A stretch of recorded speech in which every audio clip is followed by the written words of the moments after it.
Ok, famille. Alors, on va continuer avec les questions. Ok. Donc, la deuxième question qu'on a venait de Martin Donfac. Martin, merci beaucoup parce que tu nous as également adressé un email. On reviendra vers toi. Désolé, c'est Serge qui doit répondre au message et il est très occupé. Alors, on prend avec le temps, ok? On viendra aux emails, mais on va quand même répondre à ta question ici, qui pourra aider aussi d'autres personnes. La question que tu as posée, c'est, vous avez cultivé le plantain sur combien d'hectares? Sachant que les gars, pour ceux qui n'ont pas suivi le live, on a en tout 35 hectares. Oui, oui. Je pense que la plus grande surface de plantain qu'on a eue à un moment donné était de 20 hectares. Ok. On avait d'abord commencé avec, je crois qu'on a fait 5, 10, 20. Donc, on a fait 5 hectares au départ. Ensuite, on a doublé les 5 hectares qui ont fait 10 hectares. Et après, on a doublé les 10 hectares pour avoir 20 hectares. Euh, alors, l'approche était assez simple. C'était d'abord délimiter les parcelles. Hein. Euh, pour délimiter les parcelles, on faisait ce qu'on appelle le nettoyage, enfin le défrichage, le nettoyage. Si nécessaire, on brûlait. Euh, Ensuite, on faisait une délimitation pour s'assurer qu'on a bien sûr 1 hectare. Une fois que la parcelle est bien tracée et repérée avec une plaque, hein, Mhm. et nommée, donc on commençait dans les activités pour cette parcelle en particulier. Ok. Donc, c'était d'abord la trouaison. Une fois qu'on a fini la... D'ailleurs, on fera une vidéo là-dessus un jour. Euh, donc, pour faire la trouaison, pour faire le défrichage, pour faire le planting, donc lorsqu'on vient mettre les rejetons dans chacun des trous, donc pour toutes ces activités où en fait on part de rien jusqu'à avoir euh, des pieds de plantain en train de pousser.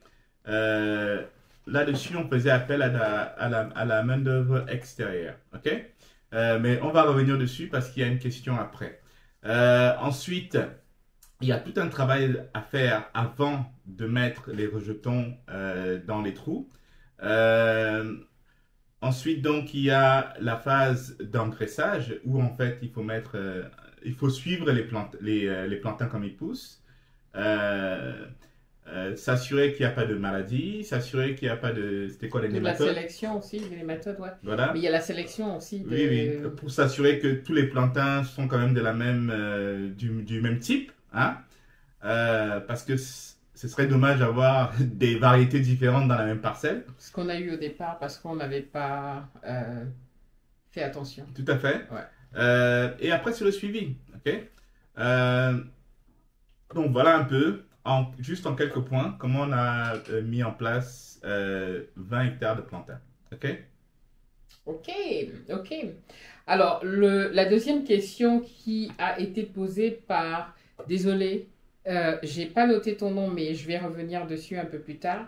C'est les ouvriers au Cameroun, c'est mieux de les payer par jour ou à la tâche? OK. Alors, la seule fois où nous avons eu à payer des ouvriers par jour, mais je précise bien, on ne les paye pas à la fin du jour. OK? On les paye, par exemple, toutes les semaines, mais on compte le nombre de jours où ils ont travaillé. Ça, c'est pendant les récoltes. OK? Donc, dernièrement, lorsque nous avons fait le gombo, il y avait un moment où on avait besoin d'énormément d'ouvriers pour cueillir le gombo. Dans ce sens-là, on avait donc besoin d'une très grande main-d'œuvre. Et donc là, on les payait par rapport au nombre de jours qu'ils travaillaient et puis ils avaient un quota à atteindre. OK? Donc là, c'était payé au jour. À la tâche, ça c'est par exemple lorsqu'on met le plantain au sol. OK? Donc tout le travail de défrichage, donc le défrichage en général, le défrichage, la trouaison et le planting, c'est un travail qui est payé à la tâche. OK? Maintenant, le travail où il faut maintenir, c'est-à-dire pour pulvériser ici, là, Défricher les herbes. défricher juste pour maintenir la Oui. plantation propre. Mhm. En général, là, on a quand même un staff qui est, Une équipe permanente. voilà, on a une équipe permanente qui est là, qu'on paye au mois. OK? Mhm. Donc voilà un peu. Il y a juste un truc que j'aimerais rajouter, c'est que ce qui arrive aussi souvent dans le village où vous êtes installé, des fois on a des imprévus et on a besoin d'une main-d'œuvre sur le moment pour une raison ou une autre. Mhm. Très souvent, les villageois, les personnes qui sont dans le village viennent à la tâche. Tout à Des fait. fois se présentent et viennent vous demander, ils ont besoin de travailler et eux, on les paye à la journée. Et c'est vrai, ça dépend vraiment du village où vous êtes. Tout à fait. Certains, c'est 1500 la journée, certains, c'est 2000, 3000. Oui. Bon, enfin, aujourd'hui, avec comment ça s'appelle? L'inflation. L'inflation qui se trouve Mhm. partout dans le monde, là, c'est beaucoup plus que ça. Mais je pense quand même qu'il est important de noter qu'il faut faire attention de payer les gens au jour, à la fin de la journée. Parce que cela risque d'amener des problèmes plus tard. Parce que à moins que vous ayez un comptable sur place, ou à moins que vous-même vous soyez sur place, si vous voulez que vos ouvriers soient payés tous les jours sur place, cela signifie qu'il faut confier une somme d'argent à votre responsable de la plantation pour payer ces ouvriers-là. Et dès qu'on confie un budget, l'expérience nous a montré qu'en général, il y a toujours des dérives qui risquent de s'installer. Hein? Donc, pour pallier à ce problème, il faudrait peut-être penser à les payer. Donc, on compte le nombre de jours que les gens ont travaillé et ils sont payés une fois par semaine. Oui, Okay? à la fin de, Voilà. de la Donc, semaine. cela vous permet que soit vous-même vous allez sur place, soit vous faites déplacer une personne qui en fait prend cela en charge pour éviter les dérives ou les problèmes de vol. Parce que, un exemple bête, c'est vrai que votre responsable qui est sur place, dont maintenant tout le monde sait qu'il a de l'argent parce qu'il doit payer les ouvriers, hein, peut-être que son camp se retrouve attaqué et puis la somme d'argent en question est perdue. Donc voilà un peu les choses qu'il est important de garder en tête lorsqu'on met en place de telles approches. OK? Merci. Tout à fait. Alors, donc, ensuite, ok, c'est une question de Emma Imo 237. Emma Imo a une chaîne YouTube. Je suis allée voir sa chaîne qui est superbe où Emma présente pas mal de terrains où acheter. C'est vraiment sympa. Allez voir sa chaîne. Alors, à quand votre prochain voyage au pays? J'aimerais bien vous rencontrer et vous et votre époux, car étant dans la diaspora, nous partageons les mêmes objectifs. Merci. Oui, bon, à cet instant bien précis, il est vraiment difficile d'avoir une date lorsqu'on sera sur place. Mais ce que je peux vous dire, c'est qu'on a le projet de relancer le Gombo. Et avant de relancer le Gombo, on a d'abord besoin de mettre en place tout le système d'arrosage, un système d'arrosage efficace qui utilise le moins de main-d'œuvre possible. Et lorsqu'on aura donc ce système en place, c'est là qu'on pourra donc, au moins lorsqu'on aura les finances nécessaires qui nous permettent de mettre en place ce système d'arrosage, on pourra donc refaire une campagne de Gombo. Et là, je m'assurerai qu'on est sur place pour vraiment suivre de bout en bout cette campagne. D'ailleurs, que le Gombo, c'est seulement 3 mois. Hein? Donc voilà un peu. Superbe. Et justement, on prendra contact avec tout le monde, ok? Ceux qui sont au Cameroun. Ce serait l'occasion de se rencontrer Tout à entre fait. diaspora pour ceux qui seront sur place. Oui, oui. Et puis, de toute façon, c'est qu'ensemble qu'on pourra avancer et réussir et éviter les Exactement. pièges. En fait, ça me fera très plaisir de créer un groupe parce que j'ai vu que les groupes en ligne sont une force énorme qui nous permet de regrouper nos efforts, d'échanger nos savoirs et de se tenir la main et d'avancer. Donc, Excellent. tout à fait. Bon, Serge va créer un groupe, Mhm. ok? Plantation ou la plantation ou quelque chose. Et donc, on va tous vous convier et on pourra échanger et partager nos efforts dans ce groupe. Alors, Ensuite. Joël Mafuta a posé une question, je pense, qui est intéressant parce que le forage et le puits sont très importants en Afrique, en tout cas au Cameroun. Tout à fait. Déjà pour la plantation, parce que beaucoup de villages n'ont pas forcément l'eau potable. Oui. Ok? Donc, Joël a posé la question qui disait, est-ce qu'il y a une différence entre le puits et un forage? Et moi, je rajouterais l'importance d'avoir le puits et Oui. un puits. Alors, à moins que vous ayez la chance d'être à côté d'un barrage ou d'être à côté d'une usine de la Camerounaise des eaux, hein, d'une pompe, et qu'elle vous fournit de l'eau gratuitement, hein. Donc, si on met cette hypothèse de côté, faire de l'agriculture nécessite énormément d'eau. Lorsqu'on est en zone rurale, c'est un aspect très compliqué. Okay?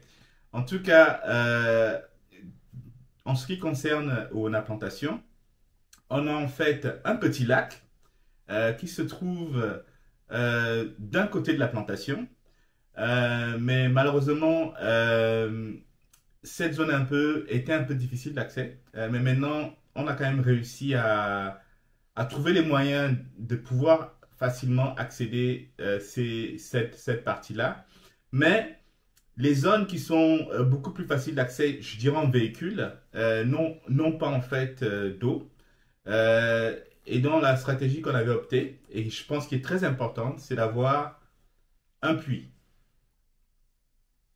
Donc, alors, au jour d'aujourd'hui, on a deux puits.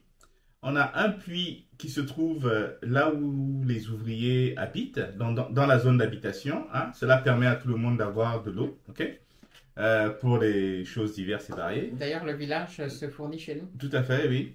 Et après également, au milieu donc de notre dernier projet de Gombo, hein, nous avons également créé un puits de 20 mètres, hein, juste pour vous donner un peu une idée. Okay? Donc de l'eau se trouve à 20 mètres, okay, sous le sol. Mais pour pouvoir maintenant... alors, le puits en soi, quand on dit puits par rapport à forage, le puits est en général creusé à la main. C'est-à-dire, de très courageuses personnes sont capables donc de creuser à la main, descendre les 20 mètres. Donc, ça signifie que le diamètre, quand même, du puits est d'environ minimum 1 mètre. OK? Donc, c'est un trou avec un diamètre d'environ 1 mètre, ce qui permet aux gens de descendre et donc tout est fait manuellement. OK? Alors que le forage, alors quand on parle de forage, on fait en général faire venir un camion qui a donc une machine et qui va donc creuser avec sa machine en mettant des tiges, hein, et ça peut aller très très très loin. Ça peut même peut-être faire 50 mètres. Okay? Donc ce qui ressort du forage, c'est juste un tuyau. Okay? Un tuyau comme le tuyau d'évacuation par exemple des toilettes. Okay? Et donc il y a des pompes qui sont, vous voyez les pompes qui sont très très fines et longues. C'est en général le genre de pompe qu'on met dans ce tuyau-là. Dans d'autres situations, il se peut qu'on fait un forage et ça tombe dans une nappe qui est sous pression. Et là, on n'a même pas besoin de pompe parce que à peine atteint la zone d'eau, l'eau va remonter automatiquement. Okay? Donc ça, c'est non pour le forage. Donc vous allez donc comprendre que le puits, pour creuser un puits, ça va coûter moins de 500 000. Okay? Maintenant, si vous voulez mettre des buses, donc ce qui peut augmenter un peu le prix du puits, c'est pendant que on crée le puits, en même temps, on met des buses, et là, ça peut arriver jusqu'à 700, 800 000 francs. Okay? Mais maintenant, si vous voulez faire le forage, pensez bien qu'il faut déplacer le camion. Il y a la main-d'œuvre de tous les techniciens qui vont être là. Donc, rien que cette partie-là, ce sera déjà minimum au-dessus de 1,5 million. Okay? Donc, ça va commencer minimum 1,5 million et au-delà.